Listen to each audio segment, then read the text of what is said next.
کلمہ پڑھتے ہو تو کہتے ہو وہ رب ہے، بات ماننی ہو تو کہتے ہو یہ رب ہے، لہذا مذمت ماننے والوں کی ہوئی ہے۔ اچھا اب یہود و نصارہ میں سے یہودی تو چلو پڑھے لکھے تھے، لیکن جو تھے نا نصارہ وہ زیادہ ان پڑھ لوگ تھے، لیکن اللہ پاک نے یہاں ان ان پڑھ لوگوں کی مذمت کی ہے۔ عوام ہے نا، تو عوام بھلے اتنا نہیں جانتے، پڑھتے لکھتے نہیں، لیکن اتنا موٹا موٹا علم تو سب کو آنا چاہیے۔ اس کا مطلب یہ ہے، اس کا مطلب یہ ہے عقیدے کے مسائل ہر بندے کو آنے چاہیے، ہر بندے کو پتا ہونا چاہیے حلال و حرام کے اختیار کس کے پاس ہے، کس بندے کی دین میں کیا اتھارٹی ہے، حکم دینے کا اختیار کس کے پاس ہے، حلال و حرام کے اختیار کس کے پاس ہے۔ تو اب یہ جو میں نے ایک دو مثالیں آپ کو بیان کی ہیں، وہ جوتا نہ پہننا، قمیض نہ پہننا، بال بڑھا دینا، اب کوئی سوچ یہ کہتا ہے دیکھو بھائی جسم میرا ہے نا، لہذا میں جو چاہے کروں، اللہ نے مجھے اختیار دیا۔ نہیں میرے بھائیو، یہی بات تو سمجھنے کی ہے۔ یہ جو آپ کے پاس جسم ہے نا، اچھا بتاؤ خودکشی کیوں حرام ہے؟ بندہ جب خودکشی کرتا ہے تو اپنے آپ کو ختم ہی کرتا ہے نا، خودکشی پھر حرام کیوں ہے؟ خودکشی کرنے والے کو جہنم میں کیوں بھیجا جائے گا؟ اس لیے بھیجا جائے گا کہ یہ جو تیرے پاس جسم ہے نا، جان ہے، اس پر تیرا پورا اختیار نہیں ہے۔ یہ نہیں تو اس کو زندہ رکھے تو زندہ رکھ لے، جب ختم کرنا چاہے ختم کر لے، نہیں نہیں نہیں، اللہ نے بطور امانت تجھے دیا ہے، تیرا اس پر کوئی اختیار نہیں ہے۔ اب یہ جسم ہی ہے نا، اس پر آپ اپنی مرضی سے تبدیلیاں نہیں کر سکتے۔ ایک بندہ چاہتا ہے کہ میں اپنے چہرے پہ مور بنوا لوں، یہاں پر پیشانی پر پھول بنوا لوں، کو خاتون چاہے، یہ پیشانی کس نے دی ہے؟ اللہ نے۔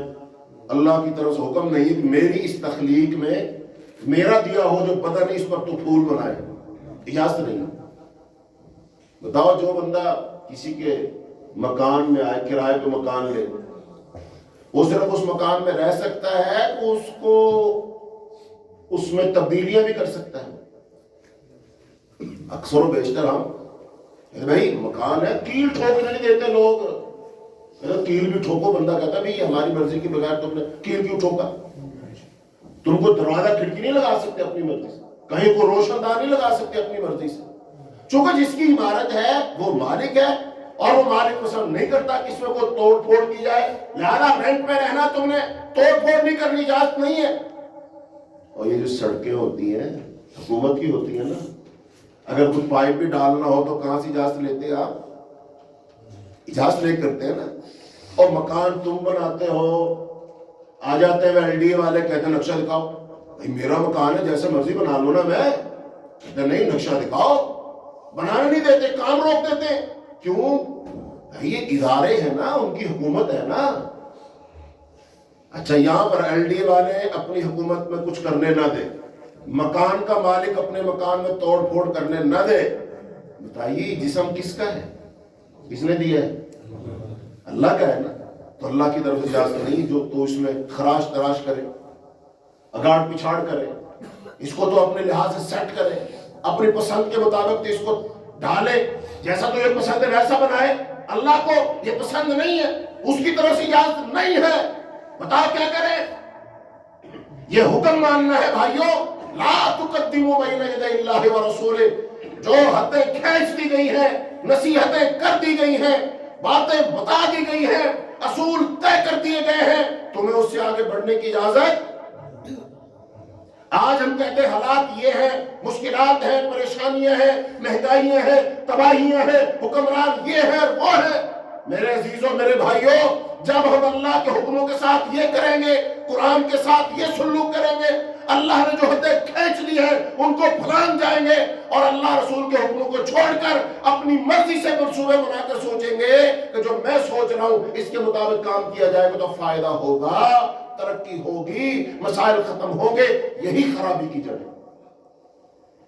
اس بات کو مان لو، تسلیم کر لو، اپنے آپ کو اللہ اور اس کے رسول کے حوالے کر دو، شریعت کے حوالے کر دو، مرضیاں چھوڑ دو، آگے مت بڑھو۔ یہ تمہاری کامیابی، پھر اللہ نکالے گا تمہیں، مگر نہ اس جسم میں تجھے کوئی اختیار نہیں ہے تو یہ کرے وہ کرے۔ اللہ کی مرضی اللہ کے سپرد کر. میں تو پہلے مثال لیتا ہوں, اللہ کو, رسول کو, قرآن کو اتنی بھی اہمیت نہیں دیتے, اتنی سپردگی نہیں دیتے, حوالگی نہیں ہے, حوالے نہیں کرتے. کتنی؟ جتنی ہم حجام کی دکان پہ جاتے ہیں نا, نائی کی دکان پہ جاتے ہیں بال کٹوانے, اس کے سامنے کرسی پہ بیٹھتے ہیں. جب کرسی پہ بیٹھ جاتے ہیں ہم کہتے ہیں بھائی بال کاٹ دو, پھر وہ آپ اپنے آپ کو اس کے کیا کرتے ہیں, سپرد کر دیتے ہیں. وہ تھوڑا سا اشارہ کرتا ہے نا ایسے, بتاؤ سر ایسے کرتے ہیں کہ نہیں؟ اور جب تک وہ نہیں کہتا اس وقت ایسے ہی رکھتے ہیں. پھر وہ ادھر ہاتھ لگاتا ہے ایسے, ویسے کر لیتے ہیں, کہتا ہے نیچے نیچے, سر اٹھا لو اٹھا لو. اس کے حکموں کے مطابق کیوں چل رہے ہیں؟ وہاں کہہ سکتے نہیں بھائی میں ایسے ہی رکھنی ادھر ادھر, بال کاٹنے تو کاٹ دو, نہیں کاٹنے تو نہ کاٹو, میں تیرا حکم ماننے آؤں یہاں پہ کہ بال کٹوانے آئے ہو. نہیں, وہاں پر ہم بڑے بھلے مانس بن کے کرسی پر بیٹھ کے جیسے وہ کہتا ہے ویسے ہی سمجھ جاتے ہیں. اس طرف سے بال کاٹ دیے نا, اس کے کہے بغیر خود بخود ہی ایسے کر دیں گے. کیوں؟ بات مان رہے نا اس کی. ہے کاش کہ اتنی سی بات ہم قرآن کی مان لیں.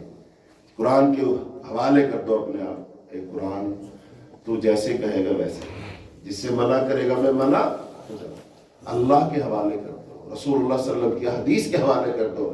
وہ جہاں اونچا کرے اونچے ہو جاؤ, نیچا کرے نیچے ہو جاؤ, آگے بڑھائے آگے بڑھ جاؤ, پیچھے ہٹائے پیچھے ہٹ جاؤ, جہاں بٹھائے بیٹھ جاؤ. سپرد کرو اپنے آپ کو. کہتا نا سپردگی شرط بندگی, سپردگی شرط بندگی ہے, یہاں پہ مرنا ہی زندگی ہے. اللہ کے حکم کے مطابق جو جان دے دے گا مر جائے گا, بظاہر وہ مرا ہے لیکن وہ جی گیا, وہ امر ہو گیا, حیات جاودہ اس کو مل گئی ہے. اللہ نے منع کر دیا کہ اس بندے کو تم نے مردہ نہیں کہنا, وہ زندہ ہے, وہ زندہ جاوید ہو گیا. الٹ ہو رہا ہے, یہاں پہ مر جاؤ اللہ حیات جاودہ دے دے گا, اور اگر تم اپنی مرضی کے مطابق مر جاؤ تو اللہ تمہیں مردہ ہی بنا دے گا. بعض لوگ مرنے کے بعد بھی زندہ ہوتے ہیں.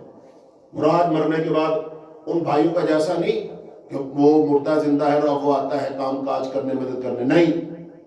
اس کی عادات, اس کے اقوال, اس کے افعال, اس کا تذکرہ لوگوں کی زبانوں پہ ہوتا ہے, کتابوں میں زندہ ہے, تاریخ میں زندہ ہے.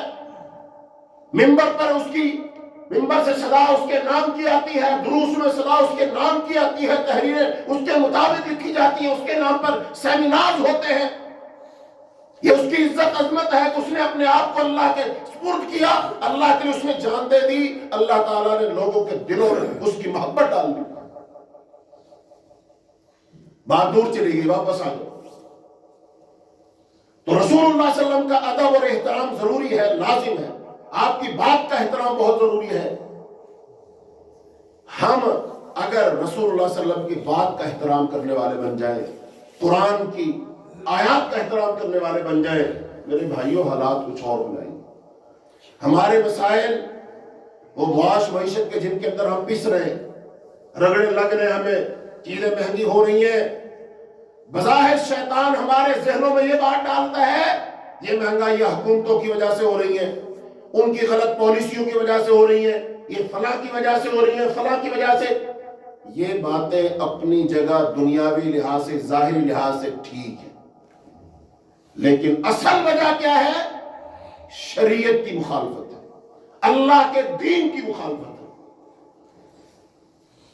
اگر ساری دنیا کے لوگ مل کر ایک بندے کو نقصان پہنچانا چاہے اور اللہ تعالیٰ اس کو نقصان نہ پہنچانا چاہے, بتاؤ نقصان پہنچا سکتے؟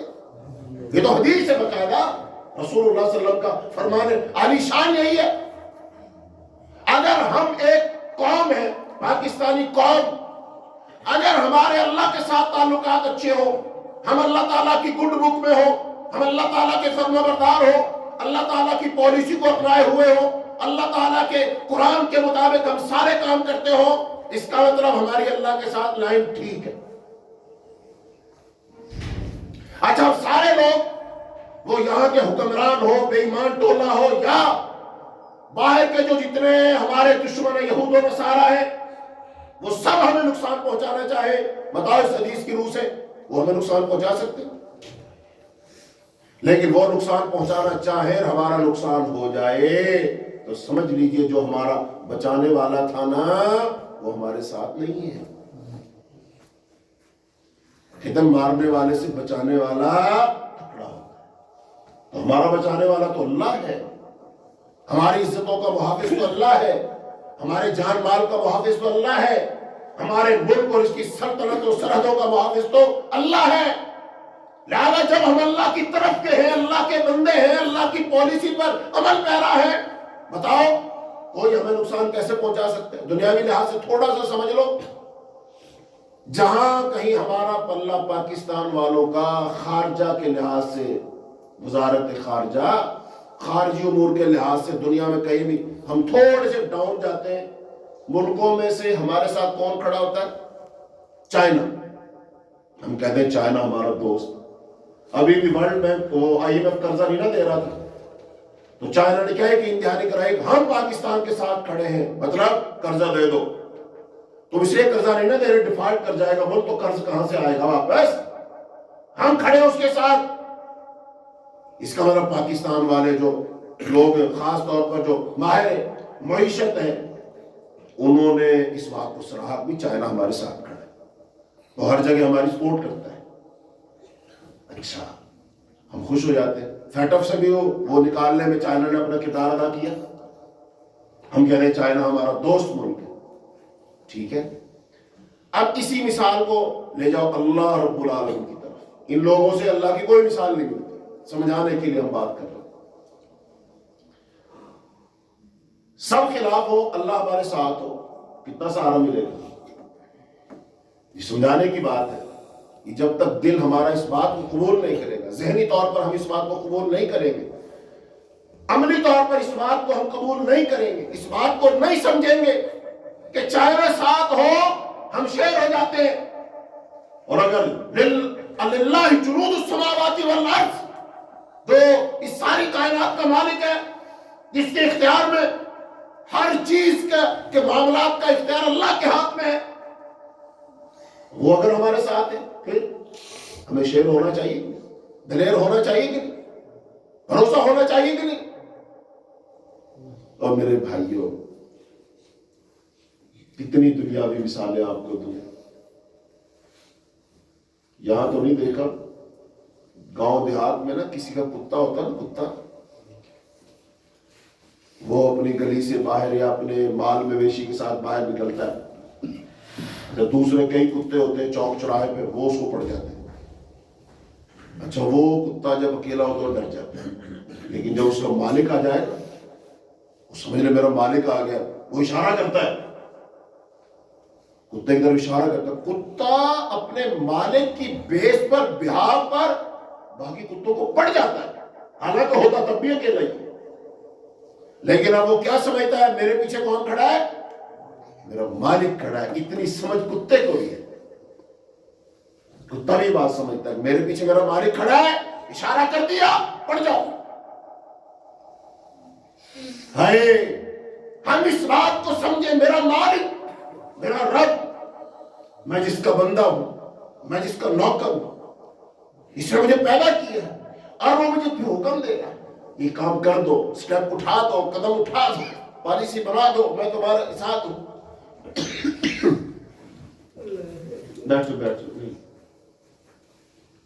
وہ کہتا ہے میں تمہارے ساتھ ہوں. فرمایا لا تہینوا ولا تحزنوا وانتم الاعلون ان کنتم مؤمنین. غم مت کرو, ہلکے مت پڑو, پریشان مت ہو. لا تہینوا ولا تحزنوا, مومن تم ہی ہوگے اگر تم مومن ہو. تو ایمان کا تعلق کس کے ساتھ ہے؟ اللہ کے ساتھ.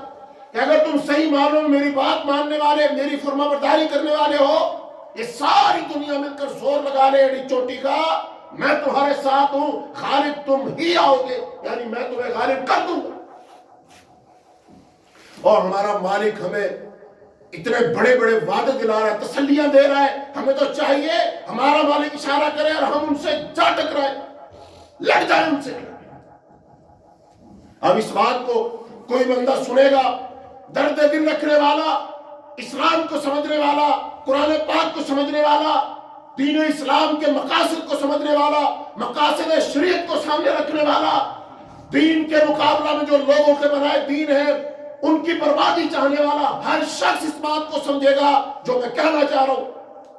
اور جو لوگ ان ساری باتوں سے ناآشنا ہیں، ان کو اس بات کا شعور نہیں ہے، وہ بزدلانہ جملے کستے ہیں اور کہتے ہیں نہیں یہ تو پاگل پن ہے، ایسے بھلا کیسے ہو سکتا ہے؟ اور تاریخ پڑھ کے دیکھو ایسا ہی ہوا ہے۔ بدر کا میدان تھا، بتاؤ کیا ہوا؟ غزوہ احزاب میں دیکھو کیا ہوا،